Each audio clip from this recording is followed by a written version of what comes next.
4, 3, 2, 1. Welcome to the ADHD podcast. Hey guys, what's going on? Hey, what's up, man? Welcome to the show. It is what it is. Voyeurs and cucks out there. Nice to meet you. Nice to see you. Nice to see me and us. So, Moose, what's up, man? What you been up to? Oh man, nothing. I got pink eye. That was pretty cool. Let me see. How do you get Zoom in, pink bro. eye Let's see it. after the age of 30? You can't even tell. There's a hack. Baby You shampoo. don't even do? look that pink, dude. You don't even look on health. Baby shampoo. You just pour baby shampoo into it. Pour baby So who's- shampoo right into your eyes. So whose dirty pillow were you rubbing your face into? Dude, my dog tried to escape the bathtub while I was washing him and just splashed up nasty water. Really? And then, this morning I woke up and it was just crusty. Sorry, it's my kitty. That's your kitty hole. Put your pussy away. She's crazy. I love her, but Oh, it Nothing, goes. man. Get it? Nothing. I had pink eye. I'm still not having my email or other communications on my phone Your for work email. Work for email, work. right? Yeah, which is it's been awesome. I've been really, really productive. I've been putting in a lot of legwork with the other things that I want to get done. So why So- haven't you been having it that? say it again. Why haven't you been having it though? So it started off, I was taking vacation and I wanted to Yeah. try and disconnect entirely, but then I said, you know what, this can work. I got really, really manual and I just started writing down everything in a weekly planner. And there's something very like visceral about just writing everything down and just kind of sticking to the planner. You don't get sucked into the other notifications on your phone. So it's really nice. So there was and I don't know where I heard this or read this or like we put all this data into our faces and our ears and stuff, but it's very true, man. There's like a dopamine drip from every time your phone dings to every notification you look at and stuff like that. And I think it is very interesting how the modern world plays on our like old school genetic triggers, right? Like to do things like that, right? Like there's like a dopamine drip every time you look at your Facebook, every time you look at your email, every time you look at your text messages, every time your phone dings, like you just gotta look at it. Yeah. And there is an art to getting away from that. And I'm really impressed, Moose, with what you've been doing there. Like I think it makes me feel very academic about it, right? Like I've read all the books and I understand what you're doing.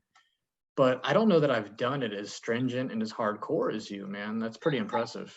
So like kudos to you for sure. Thanks, man. It wasn't easy initially. There was a lot of anxiety behind it, but after 4 days, it was pretty simple, man.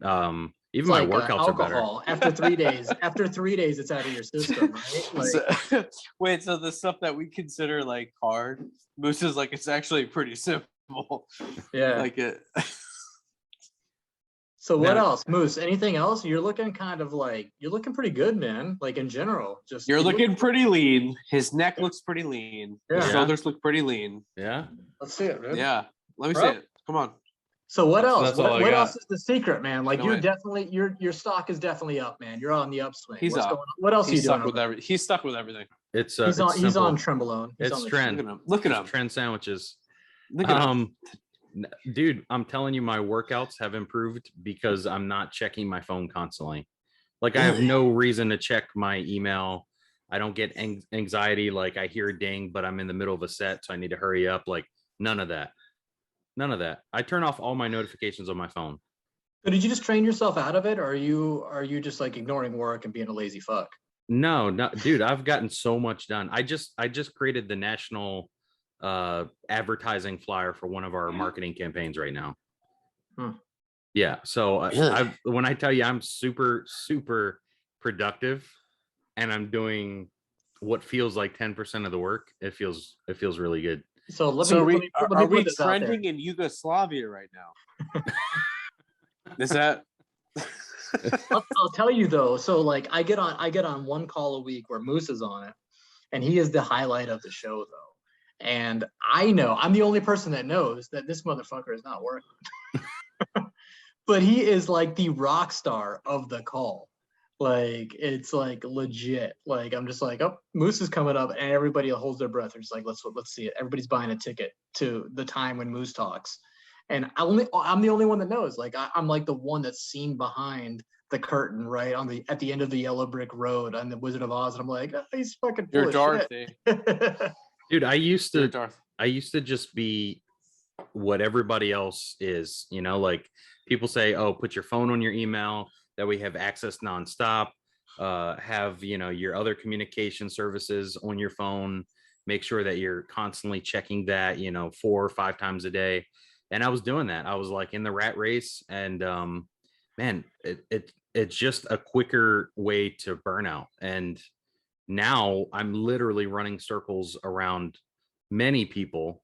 But in terms of my workload, I'm getting everything done in a fraction of the time. And I feel like I still have more time to contribute more things. And that's, it's as simple as that. It doesn't feel like that initially, because everything that I'm doing goes against what everybody else is doing and goes against the norm. But once you're there, it's like you're just locked in, like everything completely aligns. There's definitely like and I'm going to keep saying it, there's a dopamine trap, right? Like, you start doing something, it feels good, you get on the hamster wheel, and you feel like you're being a productive member of society and the group and the tribe and the organization and whatever, and you just keep going with it, man. And I think there's something really impressive about, I think it starts academically. Like, we read these books, and you read like the Tim Ferriss books and the whoever else books, but to really apply it and to get outside of the box, man, and to start realizing some of that stuff in real life is really impressive, man. So kudos to you. Thanks, man. Robbie, how about you, man? Are you working your ass off, or what's going on over there, man? Like, what's new with you, man? Yeah. Things are going Your hair still looks good. Your beard still looks good. Your physique still looks good, man. Like, dude, you're looking stocky, bro. No, let's get a flex really quick. That is oh, wait a second. I got the tries. So let me talk about this really quick. Like, I don't know So that I the still camera have even to- does it justice. Like, I'm gonna talk over you. Jesus Christ, man. But holy shit, man. Like, I was with like some children of like 14 years old age. Then they were my neighbor kids. They were the friends of the kids. And we were flexing, and they thought I was like big stuff. And then Robbie came over, and they're like, holy shit, he's got 25-inch guns. Like, dude, So what do you do, and how do you do it, and how are you so fucking big, man? Like, so I have to thank my my supporter, which is Grimace from McDonald's. Nobody quite knows who he is. He's just a big purple eggplant guy, and that's who I am. So I a big shout out to Grimace. Thank you for the support. My man. But honestly, bro, like the past week, I've been it's weird. I feel like less is more. Like when I was training like 5 or 6 days a week, I was going to the gym and just average, but when I go to the gym and I'm only training in like 3 or 4 days, or I take like a week off, I show up and everyone's like, I have a couple of dudes like, yo, you look big. Like, are you 300 pounds? I'm like, yeah, I'm 300 pounds. But this past week I've been sick. So I've had like a respiratory I've never heard infection. of you being sick, actually. What is sick like for Robbie? So last week, Ariana got sent home from school because she had to be quarantined because of COVID. Somebody in her class tested positive for COVID. So she's been home for 7 or 8 days. So we were dealing with that. But Giovanna, who's my 2-year-old, also was sick. And, I tested her for COVID like 2 or 3 days in a row. And they're like, oh, she's, she doesn't have COVID or whatever. So I'm like, okay, well, why don't you test her for RSV? So they tested her for RSV, which is a respiratory infection. And then she tested positive for that. And then the one thing with my kids, though, is it's like they're always wanting to eat and drink what daddy drinks. So if daddy's eating steak I want daddy's steak. I want daddy's French fries. I want daddy's cheeseburgers. I want daddy's whatever. So this little kid had one little sip off of like my like seltzer drink, and I wound up like getting crippled the next day by something. So I went to the doctor. They're like, you don't have COVID. You have nothing. You have a respiratory infection. You So had I've a had bad a White respiratory. Claw. It's just a Yeah, poison White Claw. Exactly. Yeah, you had a bad MD 2020. And I said, is that even possible? Because that MD 2020 is like the worst thing you could have ever. They're like, yeah, it is. I'm like, okay. It's bad for you on the label. Nobody's trying to even sell it to you as something good. Yeah. So it's funny. So I went and yeah, like I was just, it's weird. Like I've been doing really, really well. So it wasn't just a Kind hangover. of shitty. Yeah, it wasn't just a hangover. Yeah. So I don't know. I've been pretty strong. My legs have like gotten really strong. What are you Like, squatting I'm these pressing- days? So on the leg press, like, you know, like the leg press, I'm doing like 12 plates, like down to the stomach up.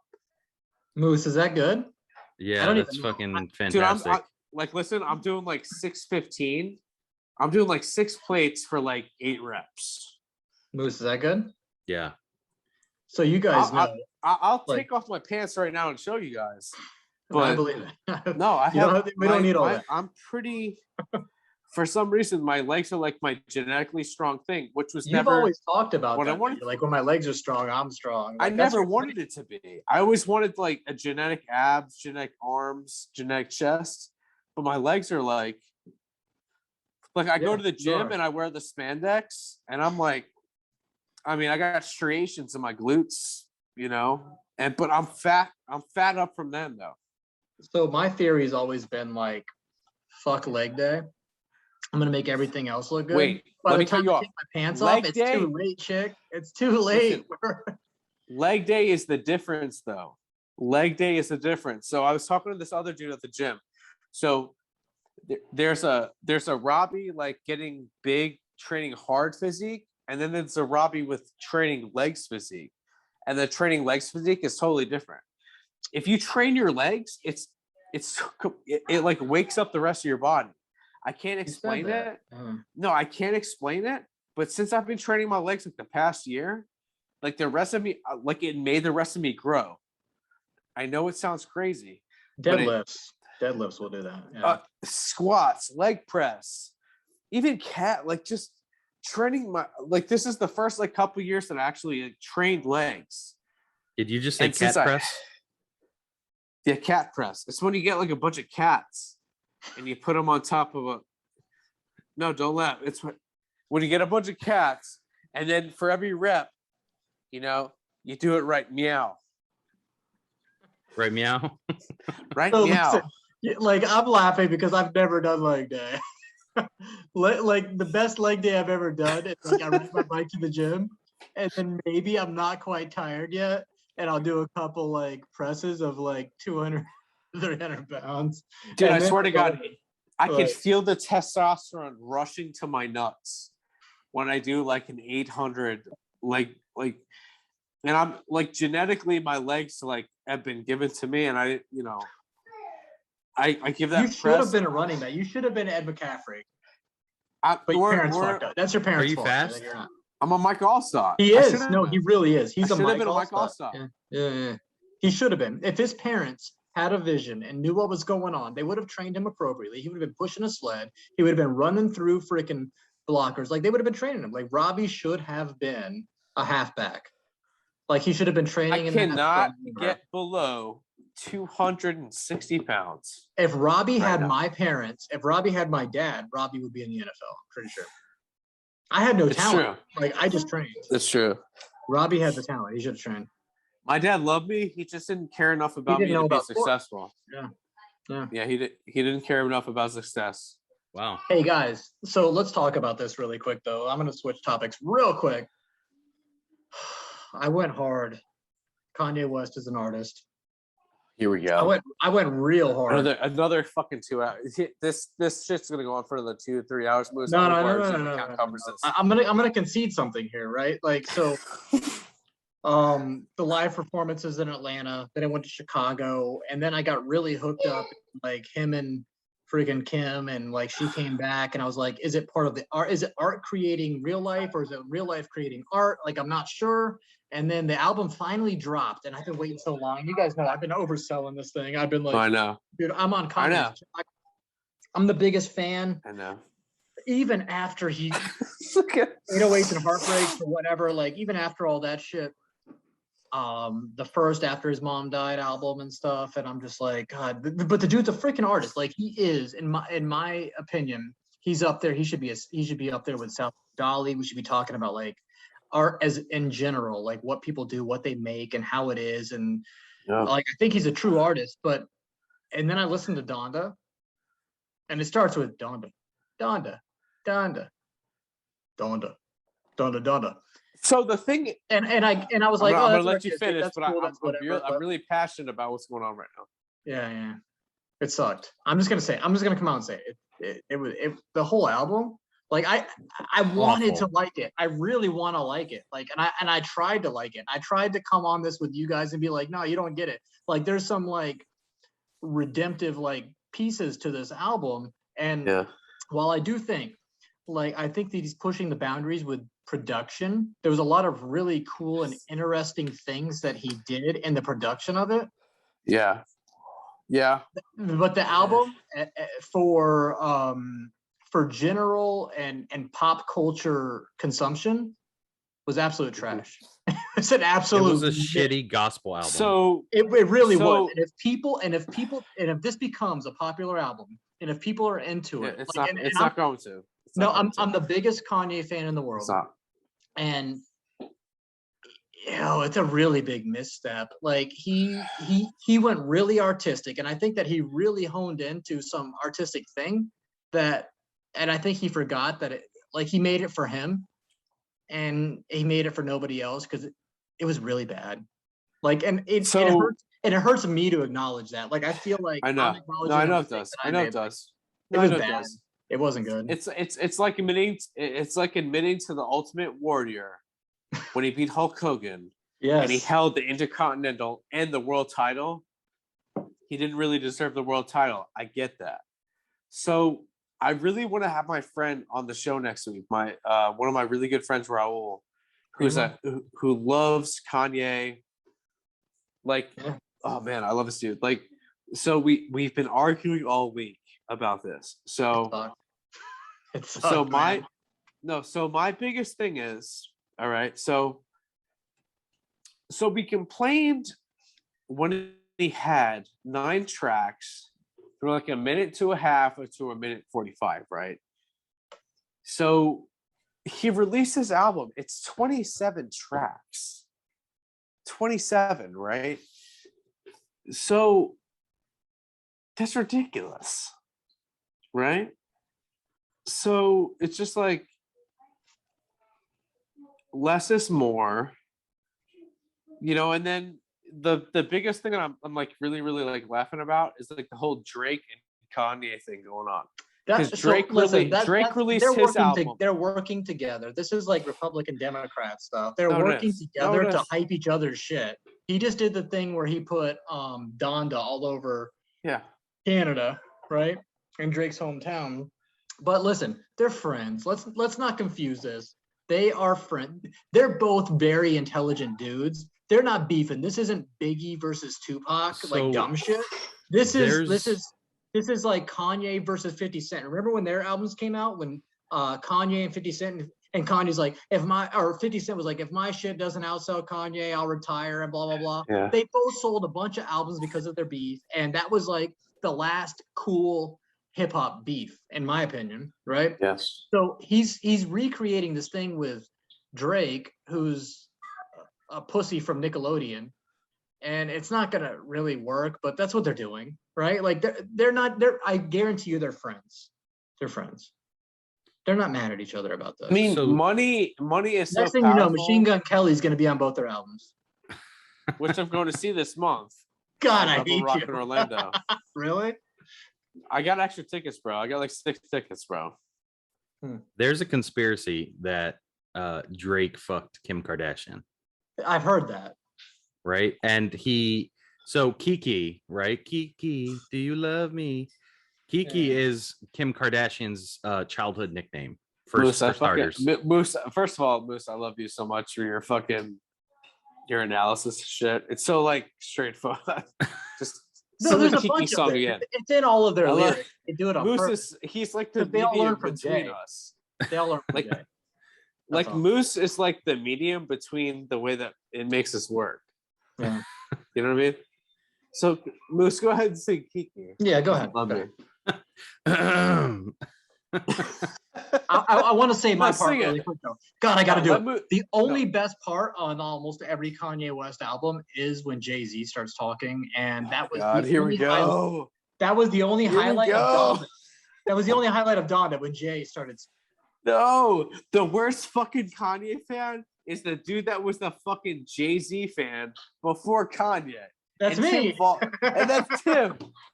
You have like the ultimate alpha male. So Drake has a really good song called Love for All with Jay-Z on his new album. Why are you shaking your head, Wabi? No, so wait, so you're an undercover? Are you a Drake fan? Are you a Draco? Yeah, I like Drake. So He you're was the wheelchair kid in Degrassi, though, right? Yeah, he was a wheelchair kid. How did he become like? so the wait, voice of a wait. generation? So Moose? No, wait, because this is important to like the whole development of our podcast. So Moose is a Draco fan. That is. No, I'm too- like, and which is I cool because I feel like we need that. I think it's a generational thing. Though. I think Robbie, me and you are a little bit too old. We're a little bit too old school. we are But Mustafa's like Jay-Z is our Drake. yeah. No, Moose though is like 4 to 5 years behind us. So he's into Drake, right? Is that are you into Drake? So yeah, Little boy?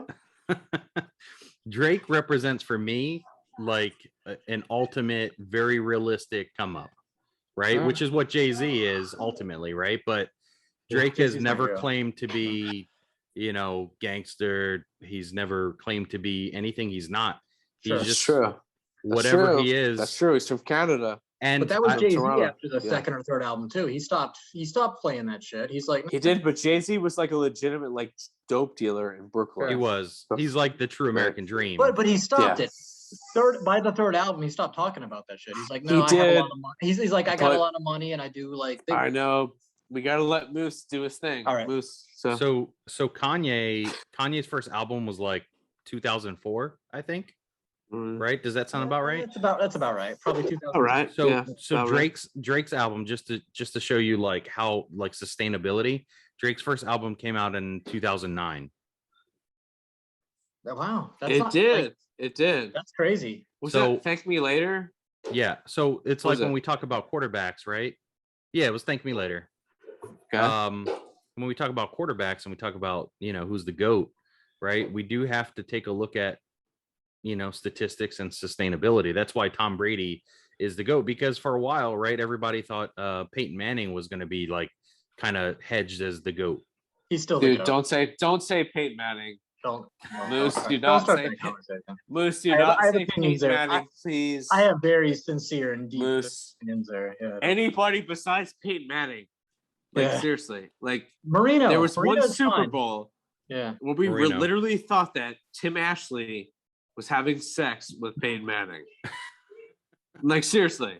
Anybody No. but Peyton Manning. Yeah. It's like a Aaliyah R. Kelly situation. No, it It's the is. same thing. He could piss all over me. My hero. So No, I speaking remember of the football house on Seven quarterbacks, Gables. Sorry. no, you're good. No, Go sorry. ahead. What? Give out my old address, please. So Tim used to live in this old like shitty address back when he was poor, but still richer than everybody else because he's an icon You're now. gonna- But anyway, You're gonna have a whole bunch of weirdos show up at that address. probably. Because Anyways, I didn't before- change my eBay address and I bought a Jerry Rice rookie card. They went to there and they said they never got it. So Did fuck them. I hope a bunch Tony, of people do. So anyways, before Tim was an icon, before he's my idol, and before he lived in this, before he was like Michael Jordan to me, he used to live in this like poor people town in Palm Bay. And he used to love Peyton Manning. And I remember there was a Super Bowl that we watched where he just loved Peyton Manning so much, and that's all. By the way, Four Loko hadn't changed the recipe yet. Yes. So this was before Four Loko had actually changed their recipe to where you could still include caffeine and alcohol together. So my theory is this for a quarterback: simple equation. If you're good anywhere. So the quarterbacks that can go to different teams and still have some level of progression and success are people that should be classified as the GOAT. Peyton Manning being Peyton one Manning of them. do that? Absolutely. Yeah, true. Denver. True. He made one of the worst teams the best team. He went on to the Colts. He won 2 Super Bowls. The Colts were the worst team in the NFL when he got drafted. The Colts won 2 games. They were worse than the freaking Jacksonville Jaguars. Yes. And then he came in and made them Super Bowl contenders in years. Yes. And he also won with the Denver Broncos, who also sucked. Who were shit. Right? Yes. But Eli won 2 Super Bowls too. New York Giants, baby. You have bigger arms. I understand. It's cool. Eli looks like the Gerber baby. And Eli. How much does it suck to be Eli Manning, though? Like, you were kind of good. You like, he was pretty good. Like, he was legit. He just never had the system. He never had the he was probably almost as good as his brother. But he beat wasn't Tom much of a Brady leader, twice. But he beat Tom Brady twice in his you're prime. You're going to be Eli Manning. And then there's your big brother. And then never mind whatever the other brother that was the wide receiver. Like, how much does it have to be one of the other Manning guys, though? It does kind of suck. I feel like Eli was a perfect coaching strategy, not a top-notch player, right? So I think the coach made the good choice to align Eli as their quarterback, and that's what made it fit. But I wouldn't classify him as being a GOAT. I mean, anybody. I feel like Eli was. I don't feel like Eli's a GOAT. I feel like he definitely deserves to be in the Hall of Fame. I don't know. I feel like he was Peyton Manning's brother, and he was just. But he beat the New England Patriots twice in their prime. I think they beat him in the undefeated season. Yeah. You know what I mean? Eli. He was on some pretty shitty New York Giant teams, right? He was physically if you talk physically, he was as good as his brother. He was as accurate. He had as good of. He was also like a humanitarian though, and he also dedicated a lot of money to, taking care of like poor people. I don't care about that. I know you don't. We don't rate your Hall of Fame status. So he took care of homeless people. So the humanitarian of the year. Don't bring that into this conversation, though. I don't care. We're talking about how good you were. I remember how good you were at giving to the Goodwill. There's a few things I remember from 2000 to 2010. One of the things I remember, Tim Ashley loved Peyton Manning. He was a volunteer, that's why. He loved Josh Koscheck, who we all thought was going to beat George St. Pierre in the UFC. No, I took George St. Pierre in that fight for sure. Did you take it? Yeah, I wasn't. Did we? No, I was a GSP fan. I was on GSP. Do you remember though? Do you remember? GSP is my MMA version of Peyton Manning. Like, I followed him. I loved him through the thick and thin. Like, he was my dude, for sure. I was on it. The only other guy I've ever been on the jock like GSP was John Jones. And then, crack cocaine is a hell of a drug. But, Which leads us into another conversation. Should we let performance-enhancing drugs or any drugs and that sort of matter influence who we look at as legends? Peyton Manning was probably on PEDs. He just didn't. He was. I love Mark McGuire. When he had those 26-inch forearms and he was hitting freaking 600-foot bombers. Dude gained like 60 pounds in like one Bro. full So- season. Mark McGuire So is Moose, the let me tell reason- you. So Tim Ashley introduced me to the world of Androstein. So in 1999, we were going to GNC. Dion. Yeah, or Androstendion. I don't even know how we got it because you had to be 18 to get it. So My we were dad taking is Indian. Andros. Yeah. So we're getting big forearms. We were getting acne on our backs, right? But it was great, dude. Like, I don't know. Tim, you're like the whole like home run thing was like amazing. Dude, it was big. And we knew some dudes, and it ended up being one of the guys that worked there was the guy that worked at Vitamin Shop by us for a while too, and he ended up dying of a heart attack. It's Hagen? What's up? Was it Hagen? Who was it?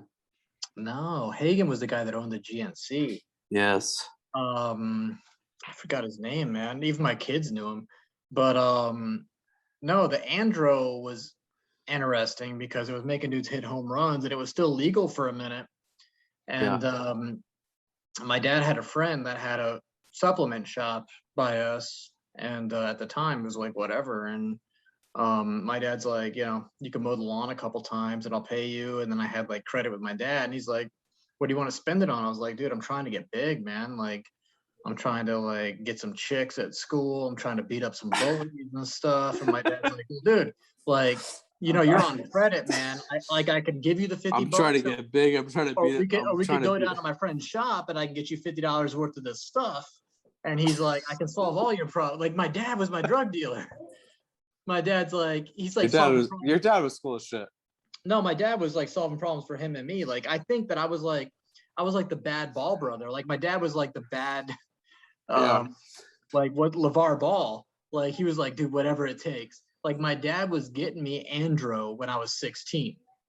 And dude, it worked. Like, it really freaking worked, man. Like, I was getting I was like skinny buff, you know what I mean? Like, chicks were all about it and stuff. And He had the biggest neck in like 7th grade. like, I did though, right? And I wasn't like a big kid at all. And like in sports and stuff, like, no joke, like I'm 5'10" and I could dunk a tennis ball Yeah. in like 9th grade. Dude, if my house caught on fire right now, I couldn't run. I would be the last person out of my house. I can't run out of my house. Yeah. And I don't know if it's because I was taking Andro when I was 16 or if it's because of like just like bad genetics, right? We're But, Andrew Warriors. yeah. I don't think you can take away somebody's ability to champion themselves just because they take a performance enhancing drug. Because in fact, and I don't even like calling it a performance enhancing drug, it really doesn't enhance their performance. It did. I was good at all sports. I was good at all sports in high school. It depends. It depends. But also, I didn't go to classes and I just played sports all day. Yeah.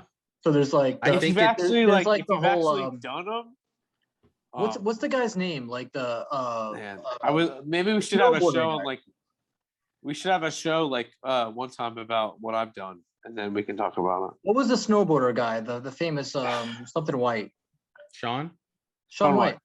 So he talks about it. Like, he became the greatest snowboarder because he used to snowboard at this place where like they would like when other people would like back off for the season, he would keep snowboarding at and do whatever. And he basically, long story short, is he got more reps than everybody. That's why he became better than everybody.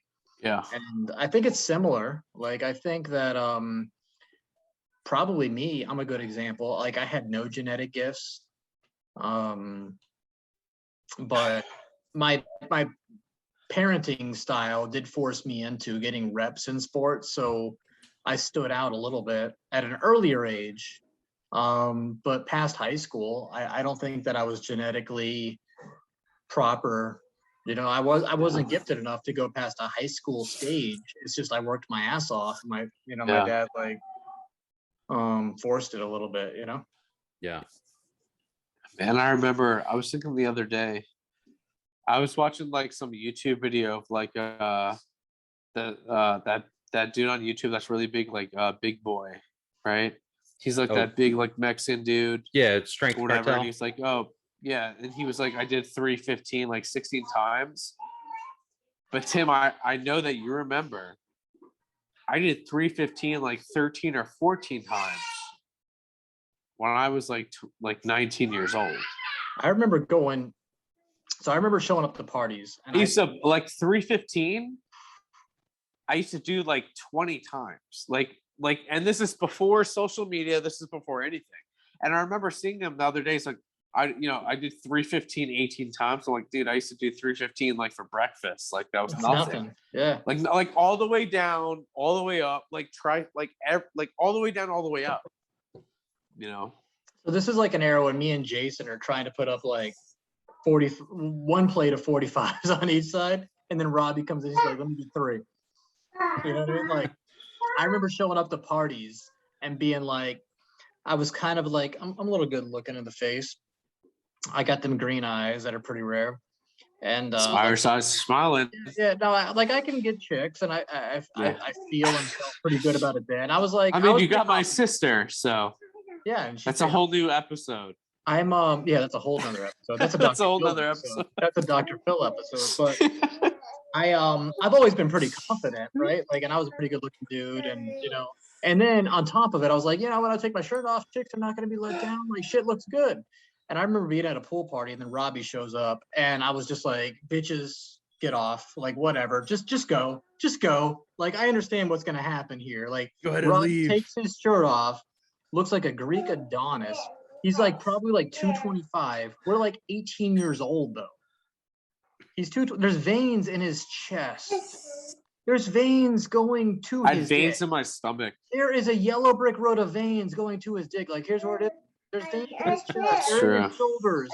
And I was like, I had veins in my belly like the button dude. that I year. felt like the dude, and I felt really shitty because I invited Robbie to the party, and I was like, dude, I just fucked myself. I shot myself in the foot. And that was it. Like, I've been there. Yeah. You were a good looking dude, man. You were a really good looking dude. You had No, man. you It's were been hard. It's been hard to keep things up. Yeah. You know?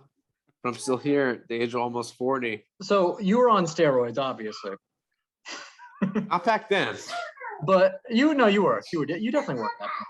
We're like 19. No, after then I was. No, you were on steroids then.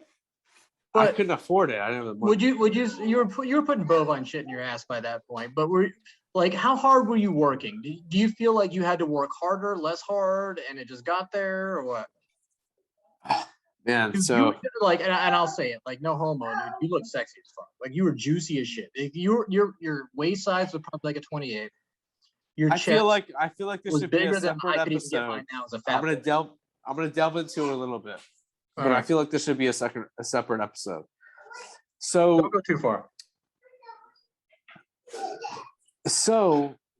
at the age of 17, I decided that I was tired of being picked on. I was tired of being fat. I ate tuna and I ate Gerber crackers for like a year. Gerber. Why Gerber crackers, by the way?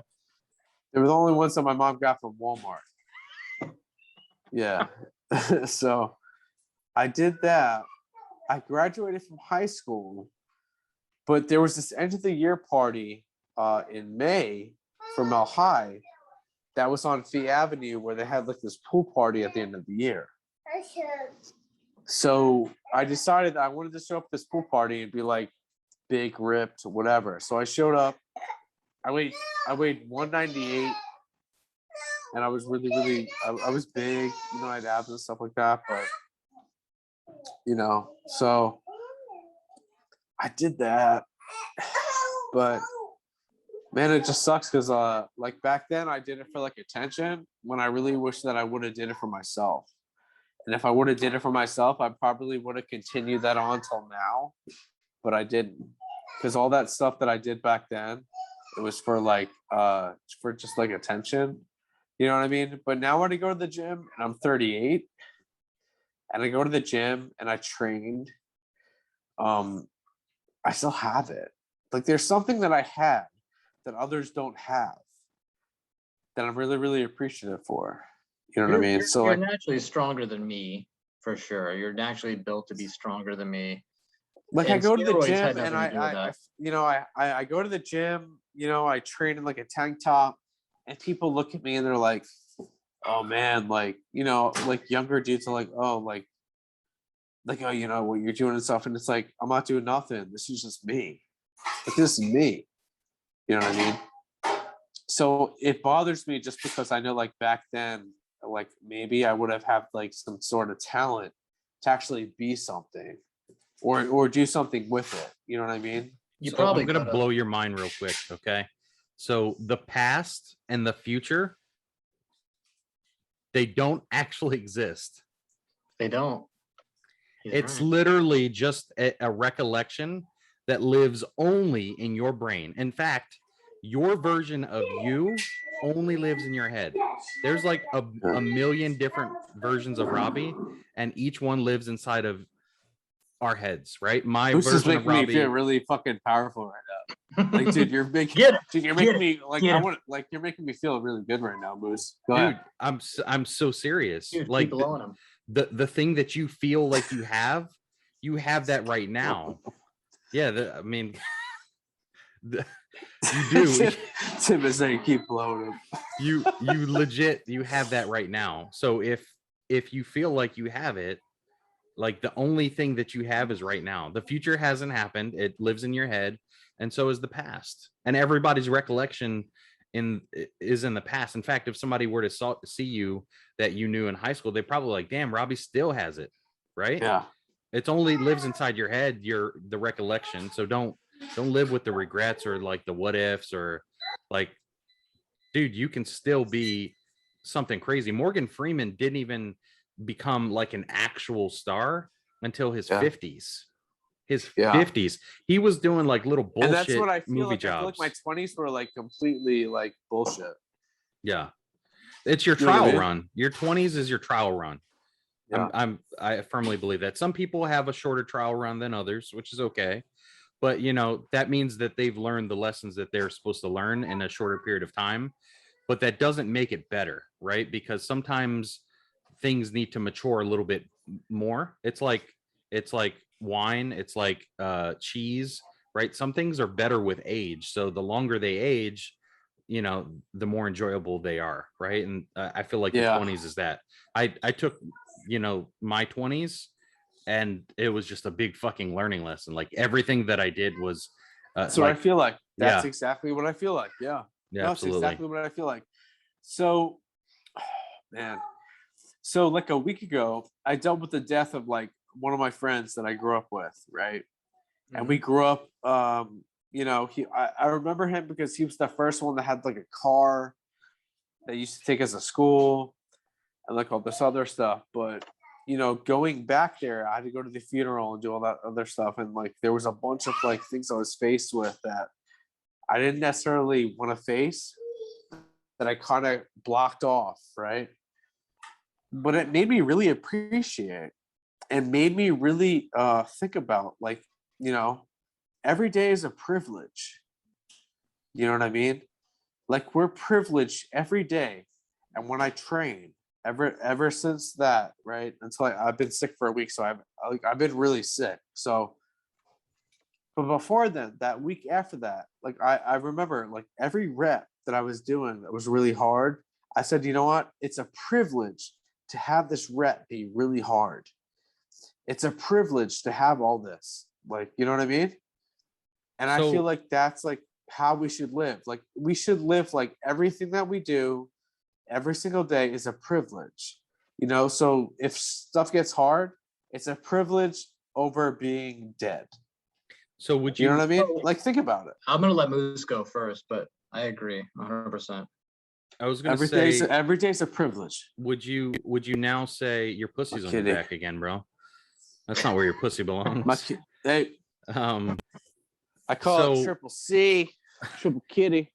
now never seen a 300 you pound kind dude of with a kitty understand for like power. what you're saying with being grateful for every rep and whatnot.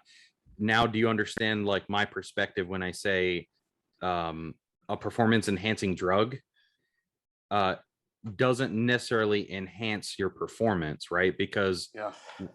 it's the conscious decision or the unconscious decision of doing that action enhances, right? You just have chemically or physically a higher buffer, right? So, it's like putting nitrous in a car, right? Like the car's just not going to go fast, but it enables you to take it there if you so desire. So are you an asshole if you decide to put a performance enhancing drug in your body? No. That's going to shorten your life, but make you live it longer. I'm not here for a long time. I'm here for a fun time. I'm going to say that quote. Are you an asshole if you do that or what? So I'd rather be a warrior in a garden than a gardener in a war. I'd rather burn out than fade away. Right? God damn, Moose, you're so fucking deep, bro. Yeah. Like your fucking quotes are like, yeah. Is that a real quote? I'd rather be a moose in a gardener than a gardener. I'd rather be a warrior in a garden than a gardener in a war, right? So it's like you're overly prepared for despite the outcome, right? So I like the idea, like Rich Piana, we always talk about him. That dude had no regrets. That dude knew he was relatively unhealthy. He knew he had a problem. He knew he was going to die in his 50s, and he just got lucky and died a little early. So there's a video that didn't get on Tosh.0. Yes. You guys go on. Yes. Yeah, did you watch the video on Tosh.0? I haven't seen it. Yeah. No, watch. Just like Google search Rich Piana Tosh.0. And like they had this whole thing. And like he like, that's the thing with Rich Piana. Like he said like, hey, I may sound crazy.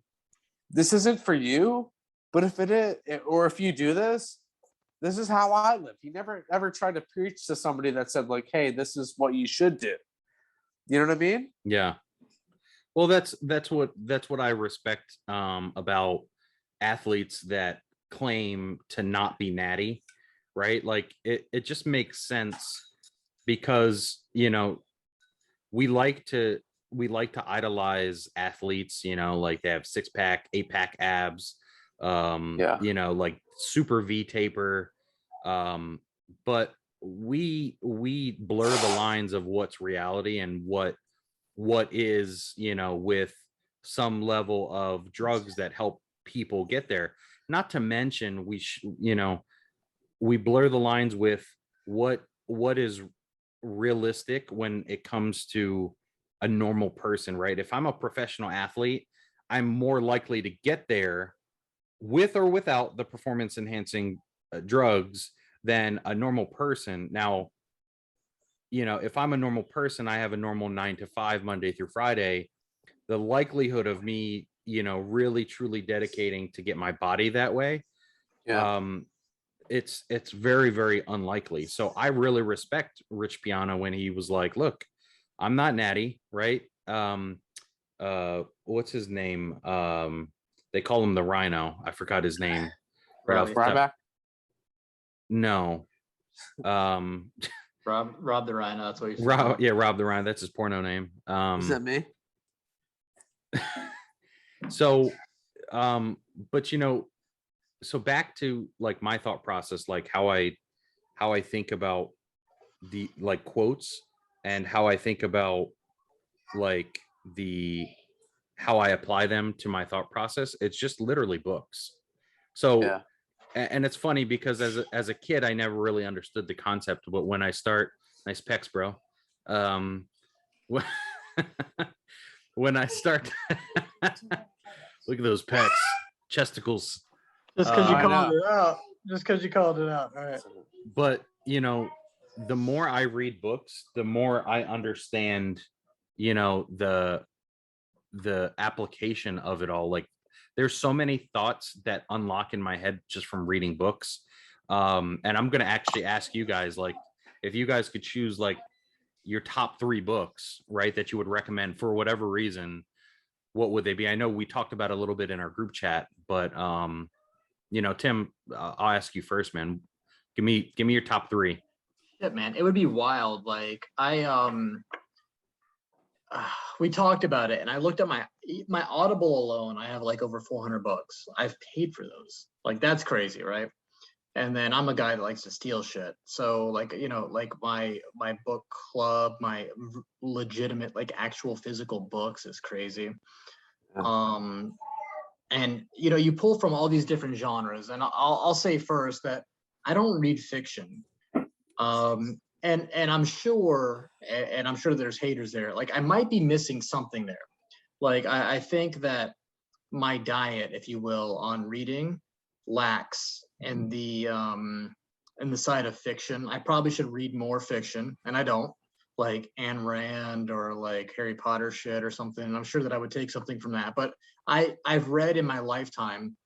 I got through elementary, junior high, and high school where you have to read all these books and shit. Like I faked it all. I probably only read like 2 to 3 books in my entire life until I was 18, until I started reading books on my own and I got into it and I wanted to like be a grown up and shit. But the first book, and I would say I'm cheating, and I'll talk about it as a series, is the Rich Dad Poor Dad series. That was my gateway. It's like my gateway drug into thinking about money, finance, and things in a different light and properly, right? Like, so the Rich Dad Poor Dad book probably came out like 99, 2000. I read it 2003. I was a straight high school FLE dropout / whatever you call it.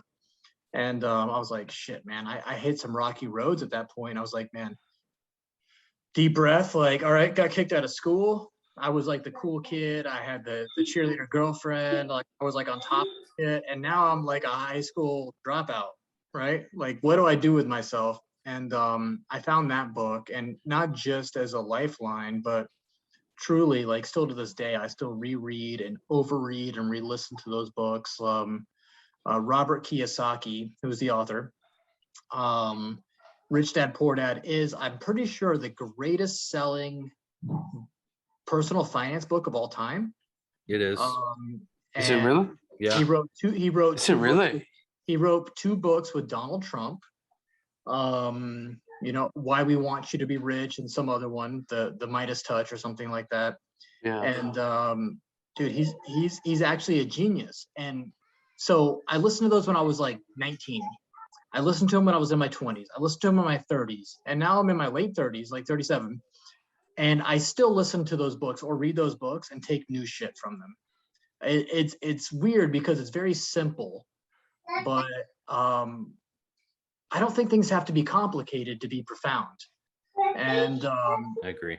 all of the Rich Dad Poor Dad books have a real value. And I think he's a really great curator of value like that. And I think that if in my opinion, if I could recommend anything to anybody growing up, like just in a, like, forget like trying to be in my world or trying to do this or that, like if you're trying to be anything in the world, I would recommend the Rich Dad Poor Dad series to anybody, like all of them. Yeah, I'm gonna check that out for sure. The other one, and I'm gonna keep cheating probably since Moose put me on the spot, like top 3. Like I'm really wild, man. I'm into science. I'm into things like all the Neil deGrasse Tyson books. There's a guy named Howard Bloom that wrote a couple books and a few books that are really unpopular. The Lucifer Principle, the Global Brain, and some things like that really talk on like socioeconomics and psychology of human beings and stuff. And it's a little bit deep, but those were really big for me in my early to mid 20s, just teaching me psychology of people and why we do what we do and stuff like that. But I would say other than that is like the Tim Ferriss books, 4 Hour Work Week, Tools of Titans, and Brabi, I bought you one of them. I paid $40 for it, man. I hope that you've read it by now. But That's not a Tools negative. of Can you resend that to me? Titans. But I think what shut Tim up. Ferriss does and has done has been really profound and provocative, and has really guided me a little bit too. Is and I could speak to that in generalities. Is just less is more, and it's not the guy that gets the most done. It's the guy that gets the most done without wasting the most, right? And that's been a really big guide for me. So I would say the Rich Dad Poor Dad series, all of them. Like I'm gonna cheat here, right? I'm throwing in like 15 books probably on the Rich Dad Poor Dad series and everything. Like I'm talking like even Rich Dad Poor Dad, like his like stock instructors. Like I read all that shit. It was great. And that if you want to be rich, if you want to understand money, if you want to understand finance, if you want to really make money, which is, in our world, like it's a currency and it's what it is, but like it's where power comes from. You got to read those books. You got to understand it. And then I would go to the Tim Ferriss books, all of them. Tribe of Mentors, Tools of Titans, 4 Hours Work Week, 4-Hour Work Week. And then the Howard Bloom stuff was big to me. I like a lot of science shit, but I don't know after that. Like it would be those though. Like I've already wrapped in like 25 books. So that's my shit. Robbie, how about you? What about you, man? Let me throw it back to you. What, like, if you got to nail it down to 3, and I'm gonna give you a harder rule than me because I just threw down like 30 books in my top 3, but they're all in series, right? Like, who were the most influential on you and the thought process, or at least the whatever behind it? So the 7 Habits of Highly Effective People by Stephen Covey, right? I think that was actually my first self-development book that I ever read. I read that while I worked at Staples, actually. I was a electronics associate. I was just selling printers and ink and whatever else you sell, paper. And that really like opened me up to like analyzing what I do, like just thinking about Tim Ferriss. Excuse me. He was very much, and he built a really good name for himself, bless you, in the business world, right? But I at the time I wasn't very business savvy. I was just trying to kind of self-discover. The second one is Essentialism by Greg McKeown. It's really good. I just came across it actually this year. Essentialism, it's wanting less, but getting more, if that makes sense. So it just really puts things into perspective, how, like you said, the most basic things can be profound, right? It doesn't have to be overly complicated. Same thing with life principles. What you want out of life, what makes you happy, what makes you content with, the things that happen. Those type of things don't actually have to be overly complicated. The third one's tough. I really do like the 4-Hour Work Week too. So that's kind of what's inspired me to remove my email and other communication services off my phone. The book that I'm reading now is called Make Time.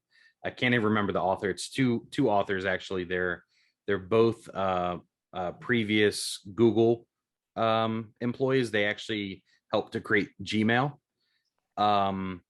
And they talk about so many different little small habits that they do to get out of what they call infinity pools. Infinity pools being the things that suck you into your phone, like your notifications with the dopamine drip, just scrolling on TikTok, on Instagram, etc., constantly refreshing your email. Those things have been really, really, molding, like I've molded myself because of those books, through those books. And the cool thing is, like you said, you hit the nail on the head. You can continue to read them at different times in your life and keep reading. And you learn and pick up new things every single. He's masturbating right now. He's listening to my voice. Probably likes to yell. He's almost finished. Statements while he's climaxing. Yeah, fuck.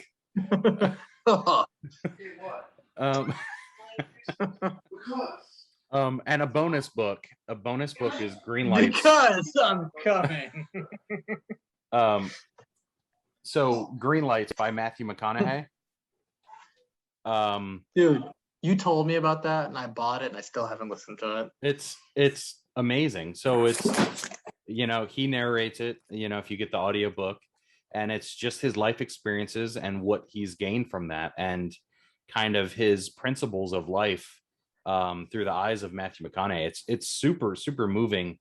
And I didn't think it was going to be. Like, I like him as an actor, and I really didn't know much else I do too, about except him. He's better looking than me, and he's more he's got more je ne sais quoi. Yeah. Chick-fil-A. Yeah. No, but he's that was a really good book. Green Lights by Matthew McConaughey. It's definitely a I must. always feel guilty about listening to biographies because a lot of times they do suck me in. Like I listen to what's his name from Amazon. I listen to the Elon Musk one. You know, I do like the everybody famous, right? Like from freaking anybody to anybody, right? Like Henry Ford to Walt Disney to, you know, whoever. And they're always really interesting, but I think there's a lot of work to do after that if you're going to call it productive. Like otherwise it's just listening to a good story, right? And you know, when I listen to those, I love all of those, like those biography kind of things, like Steve Jobs. Like that's one of my favorite ones, right? The one that was written by postmortem right after his death came out. That was a big book for me. Was the Steve Jobs biography, the one that was, I forget the guy's name that did it, but he was also famous for doing Henry Kissinger and Einstein's biography and stuff like that. It was amazing. But I always feel kind of guilty listening to those because they seem like more to me like it's closer to listening to or watching like The Hills or like some kind of MTV reality show than like trying to learn. And I'm always trying to be conscious of what am I putting in my brain? Is it helping me or hurting me? And those feel a little bit like consumption rather than production. You know what I mean? Absolutely. But they're Yeah, good. I agree. And I think that I need to differentiate from that a little bit because you can learn a lot from listening to other people's biographies. So, like the Sam Walton biography was one that was really profound to me. Like that dude is so simple, but that shit was good. You have to have the ability to dissect the things out of people's life and perspective that can apply to you if you so choose. Like if you want those things to apply to you, you have to be able to know how to pull those and extract those things. You know, like simplicity of dealing with depression, for example, right? So Matthew McConaughey puts really very simply, you know, this book is your life, right? And if you're depressed, that's literally a page of the book. Flip the page, right? So, you know, you have to apply that and say, what can I do to flip that page, right? What thing can I change in my life that will alter that feeling, that sensory that I'm experiencing on this page, on this part of my life? So you have to really be intelligent about how you pull from other people's reflections. That's really, really important. But there is something to it, right? Like you do learn from history. You do learn from learning about and understanding the people that were successful. But I think that there is a little bit of a flaw there is we miss the fact that I think there's a hindsight bias a little bit. For every Sam Walton that created Walmart, for every Steve Jobs that created Apple, there's like 100 or 1,000 of those guys that didn't. Yeah. And then we only read the biography of the guy that made it. And then we do forget that like he was the 1%. And I think we get disillusioned by thinking, okay, if we listen to this, we apply and we do like this guy did, we're going to be that 1%. Well, we're not. You just get in the lottery to be that guy because it takes a lot. There's a lot of luck and circumstance in that. And, you know, that's the part where I get kind of weirded out. Like I love biographies, but we are reading a story of the survivor that made it through, you know, and it kind of creates a Cinderella story that creates like a really big letdown for most people too. Like you could be 100% that guy and not make it. But that's where I'll go back to my rich dad, poor dad. Like if you live by certain philosophies with your money and with your things, you'll never be poor. You know what I mean? Like you'll never be poor dad, but and you got your lottery ticket to be rich dad. You know what I mean? And worst case, you live in the middle. It's not that bad. It's not that bad of a place to be okay. You know? Yeah. But so let's switch gears a little bit. I think maybe. I would like Moose, if you're good with it, and Robbie, if you're good with it. Let's get a little bit meta, our test about the podcast, right? So like we do this and we're sitting here talking about our feelings and airing out our things, and I think that's really cool. And this is really fun. It's a fun thing that we do. But I have intent here too, right? Like I'm hoping that we can make content that somehow bears our souls and somehow, I don't know, shows and inspires other people to maybe like, dude, like quit being a pussy, make a show, like start talking about your things, right? Because we are human beings. And I think that what makes us different than the animal world is that we communicate, we talk, and we do things. And we just so happen to be alive in 2021, and we're lucky enough, and we should exploit this opportunity, right? To be on the interwebs and the internet and to sit here and look at each other from like hundreds of miles away, right? Like literally from me to Moose and from Moose to Robbie is 300 miles each way, right? And we can sit here and talk to each other and share and explain feelings and thoughts and things and talk about experiences, which 100 years ago, that wasn't possible. And that's fucking crazy to me. And we have this fire, this Prometheus fire in our hands, right? Where we can literally share ideas across such a vast span. And I don't think that I have anything profound enough to say like this is the next big thing, but I do think that the more we talk, the more opportunity is that we do create that fire, we do create that thing, we do create that thought, and somebody that's listening, right? And that's what this podcast is about to me. Talking and doing my thing and being in my lane and swimming in my lane and talking about my lane and talking about what's important to me, right? And talking about it with my friends and you guys and people that I enjoy talking to and people that I pretty much, I mean, I love. But you know, we're here doing this thing and we're talking and we're bearing our souls and we're just explaining life to each other. We're trying to understand it at the same time and such. And we've got this podcast, right? And we're talking and we're hoping that we get viewers, and we're hoping that, you know, we can buy our way into viewers. And we're, you know, we've talked about this on some of these episodes that maybe not be published, but you know, I do think that our self-worth comes from how many viewers and how many subscribers and how many followers we get. Maybe if our words are good enough, if we, you know, like whatever, just like the Bible, right? The Bible is the greatest meme of all time, right? People wrote down a bunch of words and people like bought it and kept selling it and kept reading it and kept doing their thing. Like, I'm not saying we're going to make the Bible here, but, you know, what are we doing here? You know, we're trying to talk, and I think that our talk is good and it's a good conversation. And I think it's good for people to listen to conversation. I think it's good to open up other conversations with other people, right? Yep. But like, so Robbie, I'll go to you first. What do you really want to get out of this, man? Like we're in our late 30s. We're halfway dead. Like, let's talk about it. We're halfway dead. Like, Robbie, let me look you in the eyes and tell you, dude, you're gonna die. You're actually gonna die. Like, that's shitty. That's sad. Scary as fuck. And you're gonna die like alone and sad, and it's gonna be really fucking scary, and then you're gonna be dead. I mean, I've lived a pretty reckless life, Tim. I'm still ticking. You know what I mean? Yeah. So Rob Bolello, come here. This 22-inch pythons. Anyways. On your deathbed, are you gonna be glad you got them big arms or what? I don't know. This is kind of just what God gave me. Yeah. It's kind of like my whole claim to fame. Moose doesn't get it. Moose is like multifaceted. He like, you know, he's got the brains and the brawn.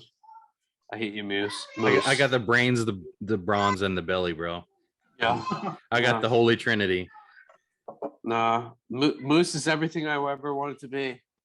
He has the big, the beast, the brawn, the brains, and I have like half the brains of Moose. And dude, you got the beard. You guys are actually probably the two smartest, most impressive people that I've ever like known. That's why we're doing this thing. You know what's funny is how we met like by accident when you said like we were gonna do a podcast at like one day like at your house. It's like, yeah, we're gonna do a podcast with me, my buddy Moose, and I was like, okay, cool. And I just thought you had like a couple in you, so I was like, I'll just go along with it. And then Moose showed up and he's like, all right, let's go do the podcast. I'm like, okay. And then I met Moose and I'm like, man, I was like, man, like Moose is a cool ass motherfucker. So Dude, Robbie, the first time I met you, I was like, I should have done more push-ups. No, I met Moose and I was like, man, we're the same. We're a You lot know? alike, bro. We're a lot so alike. that's part of it. And I started think that, like the thing is, Tim, the thing is that you don't see though, sorry to cut you off, is I would like text Moose at like 1 or 2 in the morning. And I'm like, man, I was like, yo, Moose, check this out. And like, yo, I'm trying to go to sleep. You know, I'm trying to, you know, my wife says I can't talk anymore. I like FaceTimed him in like the middle of like, yeah. that's like me and you in our 20s. Yeah, no, so I like FaceTime Moose at like on like a Friday night at like 7 or 8.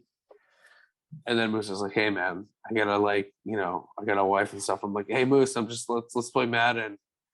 You know, and he's like, I can't, you know, I have a wife and you know. So I'm like, really? You know. So So it's can we fun. talk about though, like what has kept you coming back to this podcast though? Like, Dude, I love it, dude. You keep showing up to the invites. Why do you keep talking, dude? Like, why do we do this? Like, what's in it for you? Are we bro? off the record? Are we off the record? I mean, if you call being on YouTube off the record, sure. Yeah, sure. So We want the truth. We want the truth. Go.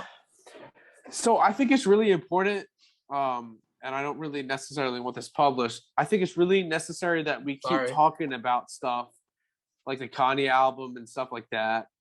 You know, but I really think it's important, like we disagree, and we don't oh man,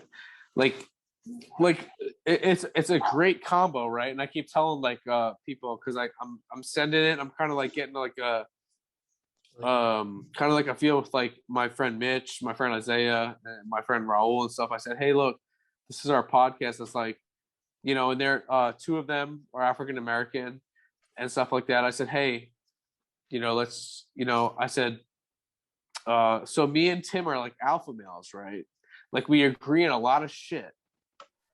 We like a lot of the same shit, but there's a lot of shit that we don't agree on. But Moose is like in the middle, and he kind of like agrees with like both sides. You He's know like what I our mean? Henry Kissinger, yeah. He is, and I think that's what like makes this so great. You know what I mean? Because me and you, like we like the same music. Then every now and then, like me and Tim, we get into like this like like you hate corn, like you don't like. I don't corn, hate it. No. Let's set it straight. So, the Korn album, "Life Is Peachy" and "Follow the Leader," biggest fan ever. Everything after that is trash. You agree? And you're a loser if you don't believe that. You are an asshole loser if you don't believe. At that point, they had money, they sold out, and they were just making trash. And the first 3 albums, gangster, incredible. Yes. Earth-shaking, new movement. Like they did it. They created new metal. They created everything. Everything after that. Yes. Is you're an asshole. If you think that I'm wrong there, like you're an asshole. Yes. So from issues on, it was good. So we agree on that. I continue to go to their concerts and stuff like that. I drag today and stuff. Yeah. Right. But her hair looks good. I could see her a little bit. Hey. Today, Tim says your hair looks good. Hello. You're fantastic. Why you? God. Put up this act. Hey, watch yourself. That's the best you could ever do. Be careful. That is the best I could ever do. She is like a baker's dozen younger than me. Right? Even better. Trophy chick. Yeah, it's what it is. You know, when she gets old, when she hits 30, I'll go to another one that's 20. You know. No, Stephanie likes her. Stephanie likes her a lot. Yeah, no, that's the other. That's what she said. She said the only reason that she said she ain't leaving unless Stephanie goes. Well, no, I like her too, though. No, today's a great person. I love her so much. I like her better than all of your baby's mamas and wives. So that's a good 40 or 50. Like, no, really though. Like, I think that there is some validity. There is some content here somewhere in the rubble. Maybe it's like shopping at Ross. You got to sift through some shit. We talk a lot, but there's some good nuggets in there, right? Like there's a good deal in there somewhere if you go to the clearance rack or whatever, but there's something in there. And I think that we have an obligation to get it out there. And then I just wonder at what, like, where do we draw the line, right? Do we just promote the shit out of it as an early podcast group trying to get off the ground? Do we just like give money left and right to people that are going to get us bots and viewers from Indonesia and all that? Or what else do we do? Because I think that we're grown adults and I'm not doing this for fun. And like, if we don't get viewers eventually, like I'm out. We'll just talk on the phone, right? Like, because it's not a value and the market has dictated that. But, you know, does it make sense to you guys that we start like maybe going thirds on paying people to promote this shit? Like, Robbie, do you think that our content is good enough that people deserve it and need it? I do. I don't want this to be published, by the way. It's going to be published. Sorry. No, I don't want this to be published. I think that this should be a conversation between us about the future of the podcast. No, I feel like we should talk more about current events. I feel like we shouldn't get into the whole like dad vibe of like, you know, being So successful. should we talk more about current events? I would like because to talk, that's what people want to I hear. do. Because No, that's but what I'd you like want to talk more about failure. I like to talk more about failure and how to overcome it. You know what I mean? I think that me, you, and Moose are pretty successful guys. I think that there's a lot of positivity and a lot of stuff. You know what I mean? But I don't want to just talk about like, you know, us like being successful or what it takes to be successful. I want to talk about like, well, you know, what happens if like shit sucks or like, you know, things don't go the way that you want it to go. You know what I mean? But isn't it cool and important that we just talk about like real life?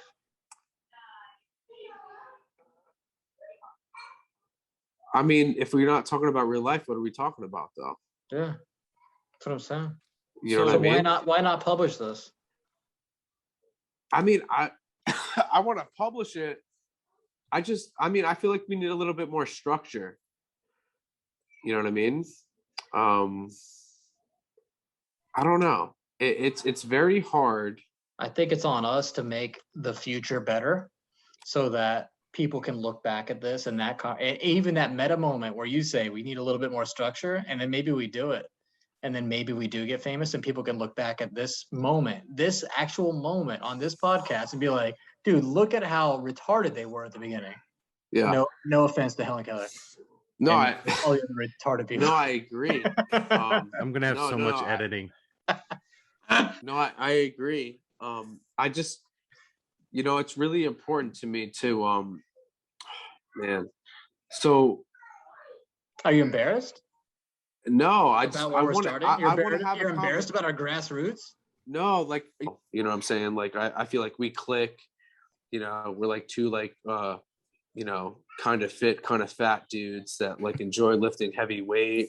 You know what I'm saying? Like you know, like it's crazy. I mean, I really gained a friend. You know, so but so with this thing that we're doing, so like my whole idea like behind the podcast is like I want to have like that, like, you know, because I just want to be able to like try to relate. And I'm really, really like, I feel like at the age of 37, like I'm really trying to like relate to like what these kids think is good shit. You know what I mean? But are you trying to relate to the kids, or you just maybe we can relate to people our age? But I'm trying to relate to the fact that like, you know, 10 years ago, I'm trying to think about, well, okay, 10 years ago to me was what? T-Pain. 10 years ago to us was T-Pain. That was worse than Drake. It was like 10 years ago was worse than now. I like modern music more than I like 10 years ago music. Rick Ross released The Port of Miami in 2007 and 2008, right? That was only 10 downfall of hip hop to me. Yeah. So, but we were so young. So we were their same age, right? Yeah. So is the fact that they're 27 or 28 years old listening to this shit the downfall? I don't think it was. I don't think it is. I think you know, 2007, 2008, T-Pain, Rick Ross, Drake came out in 2009. Thank Me Later was what, 2010, right? So I'm just saying, like, I'm trying to like keep stuff like universal, and I'm trying to keep an open mind of like what I think is cool, what they think is cool, like maybe I'm just trying to like grasp a better understanding and trying to open up to where like we like make sure that like we're trying to like realize like, hey, this is what they think is cool for their time, but not So- necessarily like what we think is cool. To Tim, so Tim brought up something like a question, right? So do we just start putting money out to get us marketable and putting us out there? So I like that idea, and here's the reason. I typically don't like risky investments, right? I just don't like to play that game. I like the long term, slow and low. Yeah, but- like spend $10, make Yeah, 11, you pocket but- $1. That's me. To your point, Robbie, I think when we throw money to market and we do like an advertising blast or whatnot, that gives us more of a platform to reach out to people to help us discover exactly what you're seeking, right? So Yeah. we're the quicker we market ourselves, it's not like we're just trying to get rich quick, right? We still have to produce content or that money goes away, right? It's per views. So it's not like we can make just a bunch of money off of 3 videos and then be done with it. We're going to have to constantly put in the legwork and produce videos and content.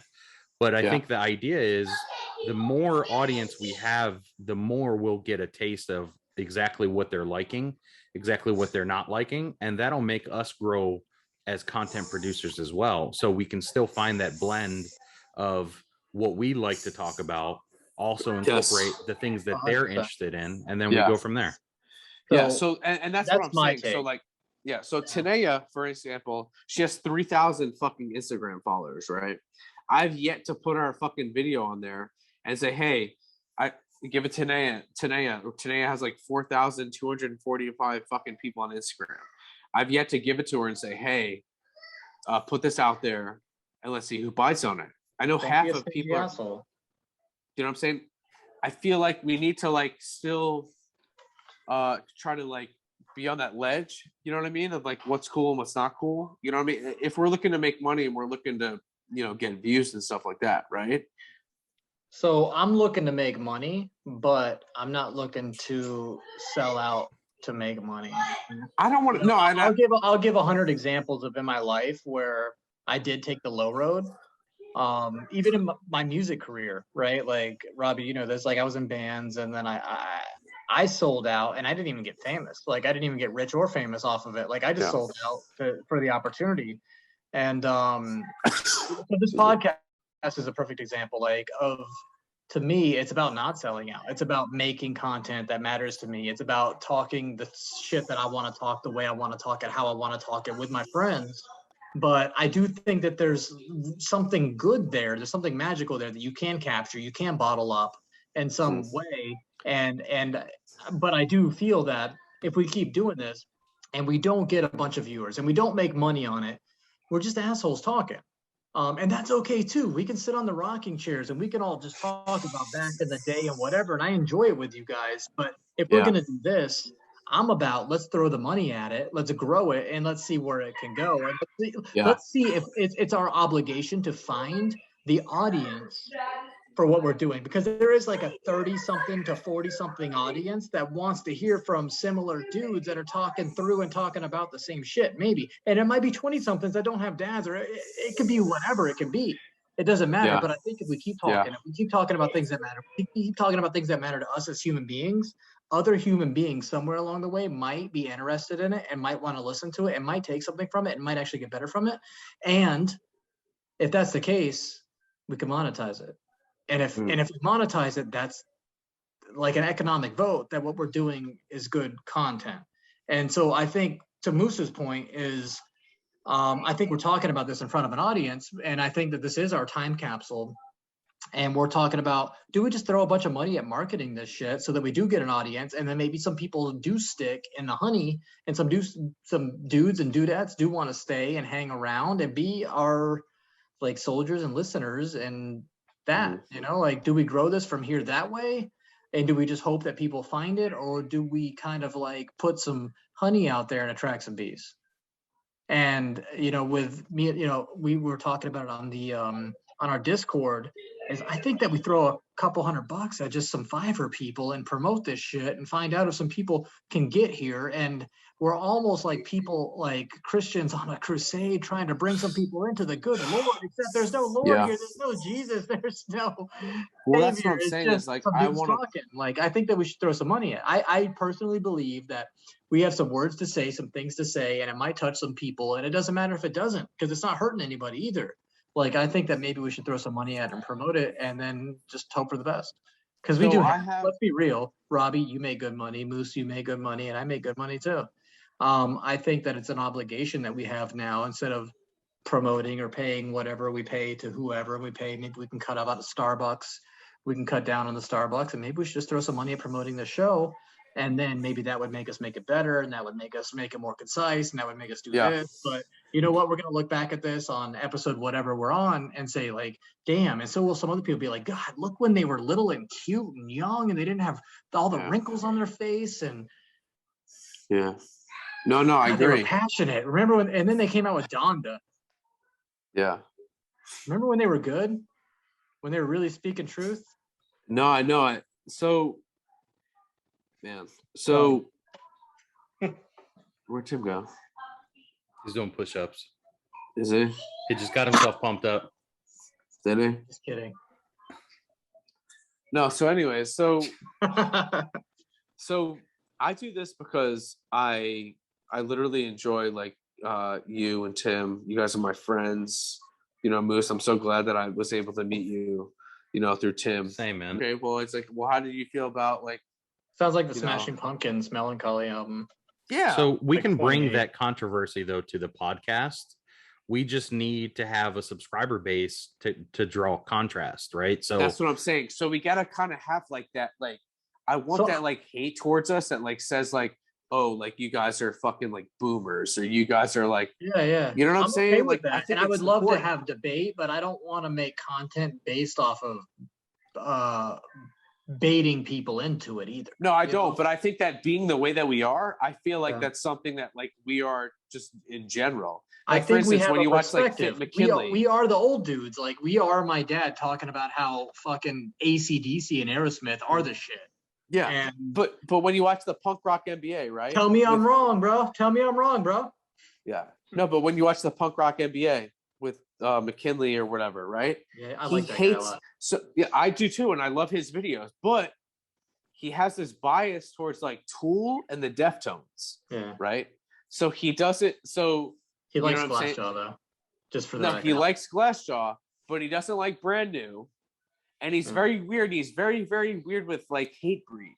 He loves Hatebreed, and he thinks like their lyrics are like totally meaningful. They are. And all this, yeah, That's my workout shit right there. I know it is. So But I'm just we saying- should bring. So like he like, so he has that audience of like people that like agree with him, but at the same time I'm watching other videos and I'm just like, yo, man, like that, I don't agree with you on that shit. There's And an that's echo like, chamber effect, and I that's what I don't want, is just to attract a bunch of people that agree with us. yeah. And I think that's why we're cool, because we don't agree. I don't think that the three of us would wholeheartedly agree on anything of substance politically or economically. I don't think that we agree. So do you think we're missing like a younger, like, do we need to bring in somebody younger I think that that we could just like bash?